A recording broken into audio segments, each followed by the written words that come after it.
क्या आप जानते हैं यह रहस्यमयी प्राणी आखिर श्री मंदिर के नील चक्र में क्यों है? इसका राज छिपा है ओडिशा के महाभारत के पन्नों में। हम बात कर रहे हैं नवगुंजर की, और इसकी कहानी आपको एक बहुत गहरी सीख देगी। कहते हैं अपने 12 साल के वनवास के दौरान एक दिन जंगल के बीचों बीच अर्जुन तपस्या में लीन थे। तभी उनके सामने एक ऐसा प्राणी आया जिसे देखकर वे घबरा उठे। उस प्राणी का सिर मुर्गे का था, गला मोर का, कंधा बैल का, देह शेर की, पैर हाथी, बाघ और हिरण के, पूंछ सर्प जैसी लहराती हुई। और सबसे अनोखी बात तो यह थी, उस प्राणी के पास एक हाथ मनुष्य का था जिसमें उसने एक कोमल सा कमल पकड़ रखा था। अर्जुन इस दृश्य को देखकर अचंभित थे और उन्होंने तुरंत ही अपना धनुष तान दिया आक्रमण करने के लिए।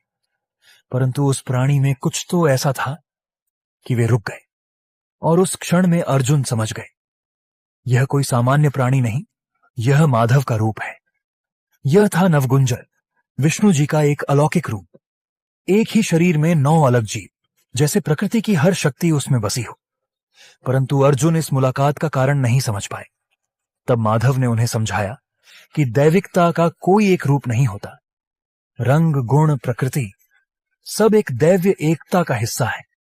इंसान को दिव्यता किसी भी रूप में मिल सकती है, वे हर जगह हैं, और कई बार वह रूप जिसे मनुष्य सोच भी नहीं सकता, उस स्वरूप में भी दैविकता की झलक होती है।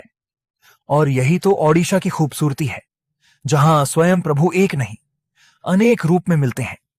इसीलिए श्री मंदिर के नील चक्र पर 8 नवगुंजर खड़े हैं, मंदिर की रक्षा करते हुए और हमें याद दिलाते हुए कि ईश्वर हर रूप में व्याप्त